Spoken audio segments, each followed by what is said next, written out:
You're listening to the Widnes Rugby Chat podcast, available every Wednesday on iTunes, Spotify, Audio Boom and WidnesRugby.com.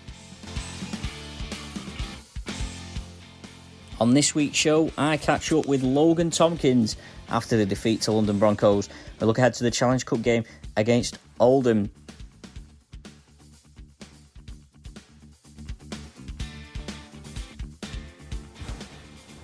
So welcome to Widnes Rugby Chat episode 40 with me, James Gordon.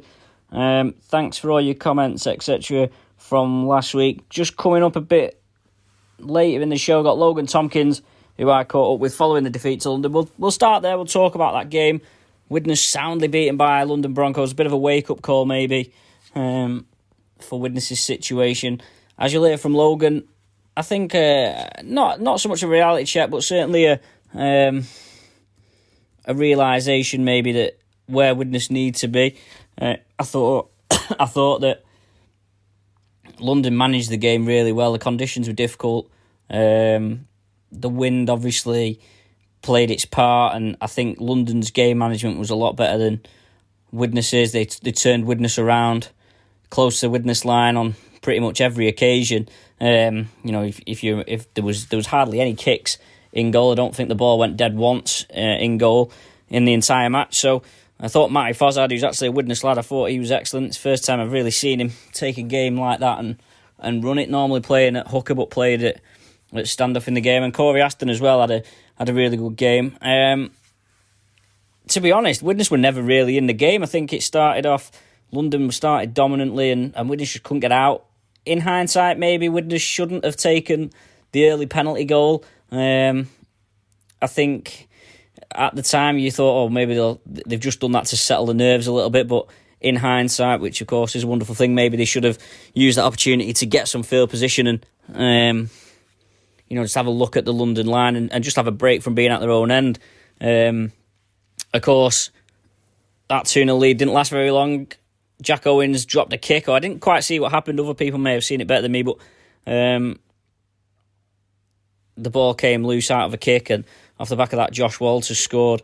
Interception from Kieran Dixon extended that lead, and from there on, it was a long afternoon. 26-2 at half time, a real massive blow at home. But I think Widnes responded well in the second half, but still managed to lose that second period. But London a surefire sign of what it's going to take to be in the top 5.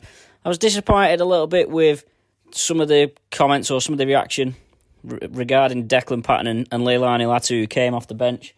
I thought Latu did okay. I didn't think he was any worse than any of the other forwards. I think he grew into the game. He played decent minutes.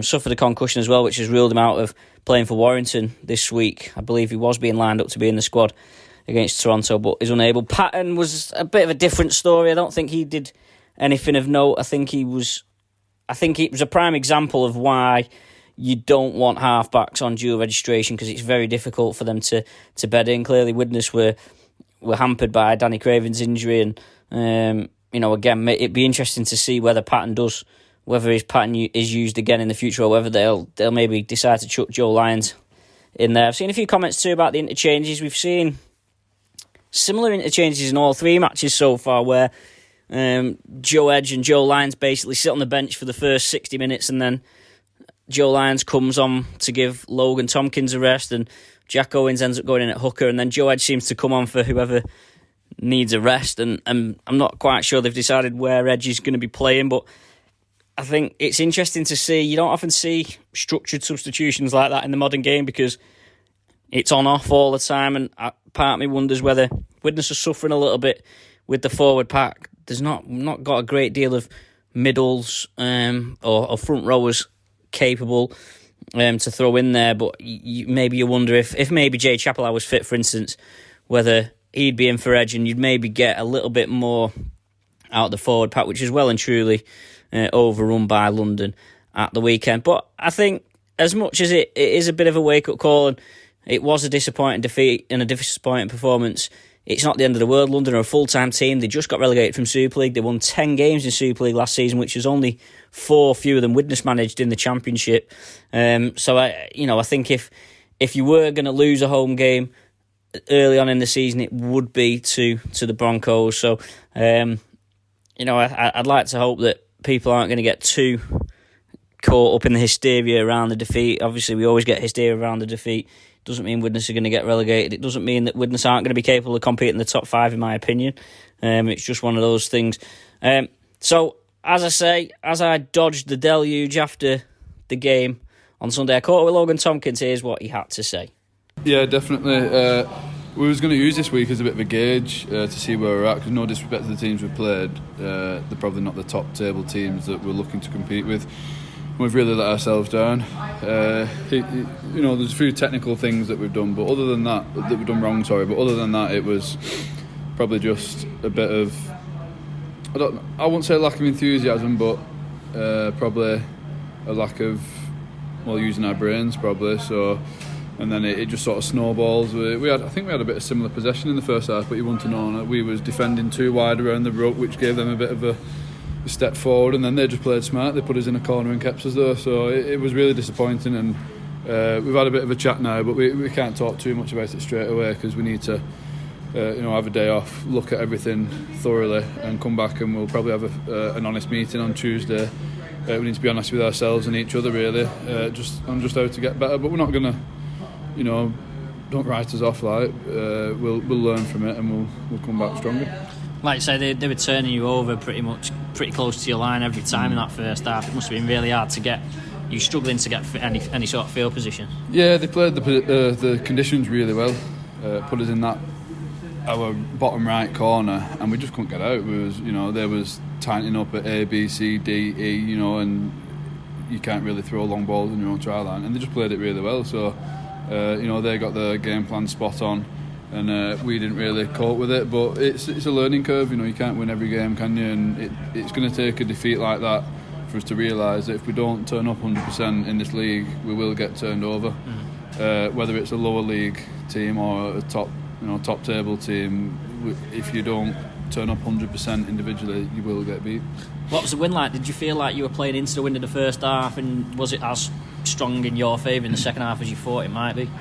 We did play into it, yeah, and it was tough to get the kicks away. So I won't by any means blame the wind. When we played at Oldham, we wanted to go into the wind and up the hill the first half. We wanted to work hard first half and reap the benefits in the second.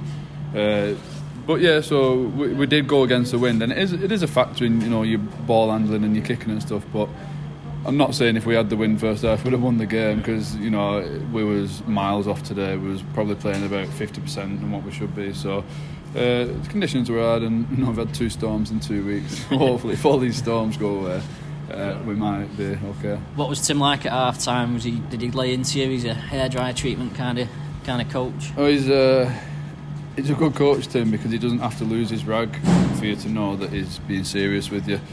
He's got a different style to a lot of coaches I've had. I've had a lot of coaches who are very aggressive, and that's how they get the points across, whereas Tim isn't like that, but you can tell he's annoyed. So no, he had stern words with us, but it's one of them where he's disappointed in you, so you think, it's like a bit disheartening, because he's got the lads on his side. He's a good coach. Everyone wants to play well for him, because if you look at his career and what he's done in his,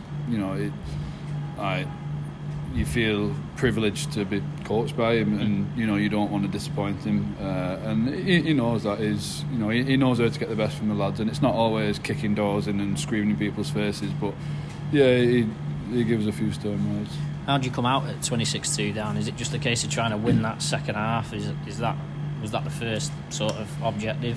That's exactly what Tim said, yeah. He said, you've lost the first half, you need to win the second to be in with a chance. We did all right until the interception, wasn't it? Yeah, we did okay.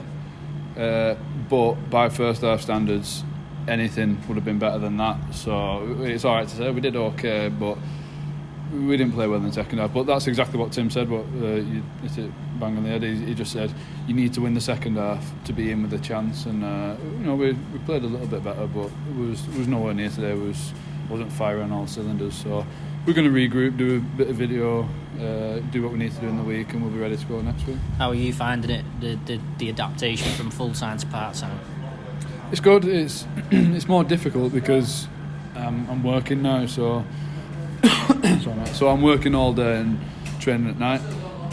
Whereas when you're playing full time, you train 4 days of the week and you're back home for about 3 o'clock. But it's just one of the things. So in that respect, it's harder. And people have been saying to me, how do you find the games? Are they much different? And the physical, maybe not as fast, but it's still very fast. You know what I mean? It's not as big as a jump as people. I think people want me to say, it's a rubbish standard, blah blah blah. But it's not. It's really not. And it's tough games. Like, I've been shattered in every game that we've played, probably hanging on. My lungs feel like they're going to explode. So it's not that much different. Did you feel that a little bit when they brought Pelissier off the bench today and he'd been sat on his backside for 20 minutes and you've been tackling for 20 minutes and then he comes on nice and fresh? Yeah, Pelissier haunts me. From when I played under 16, some representative game, he was in that, and that's the first time I'd ever seen him. I think he ran rings round us then. So he's just a very energetic. He's strong and he's fast. So when we've been in a tumble dryer for 30 minutes and whatever time he came on, he can run rings around you. I think he put me flat-footed a few times. But no, he's a great player, and he came to Wigan when I was there, when I was a young lad. So I know him quite well. A bit of a language barrier, but he's a nice person. But he's a really good player. So whenever I see his name on the team sheet, I think, right, well, he's going to come on and he's just going to hop about. And it did cause us problems. He scored a try as soon as he come on, and it was running at A and B's and C's who were too wide, and it did cause us some problems. What's the problem? Is it your French or his English? I think it's my French. He knows more English than I do French. And looking ahead to the Cup next week, obviously playing Oldham, who you've already played, I suppose it might be nice to test against a different team, I suppose, to see where you're at, but you've just got to get the job done in that one.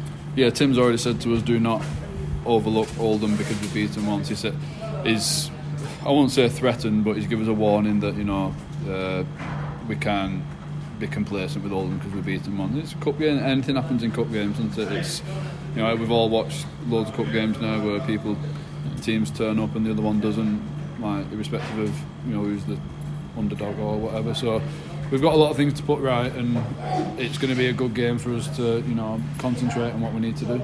And if you've not already noticed, I was drafted in to commentate for WidnesTV for the game against London, and Kenny Baker joined me.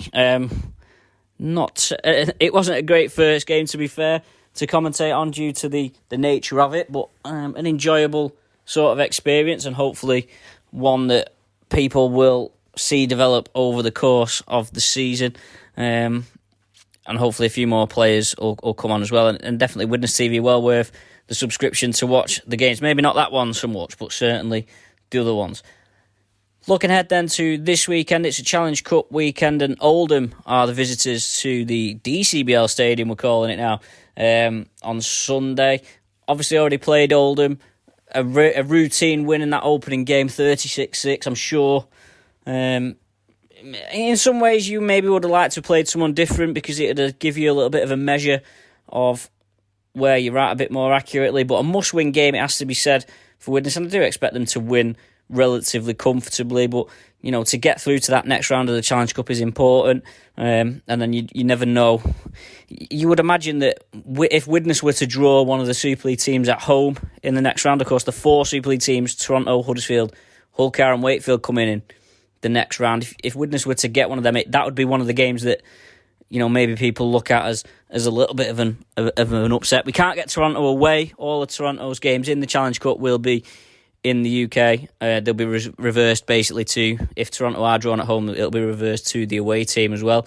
So yes, there'll be no trips to Canada, unfortunately, which is disappointing.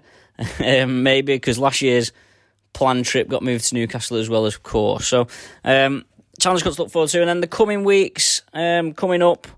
On the 1st of March, I think it is, Dewsbury away. Don't forget that one is a 6:15 kick-off away at Dewsbury. That because it will be broadcast on the Our League app. Mixed opinions about that. It's going to be tough for the players, I suppose, part-time players. And I know Kenny commentated with me on the game last week, and he delivers beer for a living. And he has to be up at 5:15 every morning or something like that. So he's not going to be getting home from Dewsbury till 7 o'clock, 8 o'clock. He's probably not going to be getting home till 10, half 10 at best from Dewsbury from a 6:15 kickoff. But that's a test. Dewsbury won at Halifax earlier this week, so they're certainly no mug. Then it's Whitehaven at home. Whitehaven struggled at the start of the season. They lost. It's quite bizarre, actually, because Whitehaven lost to both Swinton and Oldham, but then give London a real fright in the middle of their 3 games so far. And then the next league game, it is a Challenge Cup round the week after Whitehaven, and then the next league game after that is Sheffield away, which will be at Castle Park in Doncaster, which a few people may know better than me. I don't imagine Widnes have ever played there before. It's the home of Doncaster Rugby Union, and that is where that game is being held because of the work that's going on at Sheffield's ground. So that's it, I suppose, from me for this week. Thanks, as always, to sponsors Musical All Sorts, PD Law, Solicitors, Arnold Gorse, Financial Management, and Deals the Jewellers. Please do check out the website, widnesrugby.com, which has got the forum, it's got all the podcasts, it's got a few blog posts on there too. There's a new logo that I've put on there as well, which might tickle some people's fancy. Other than that, I'll see some of you at the game on Sunday and speak to you on the podcast next week.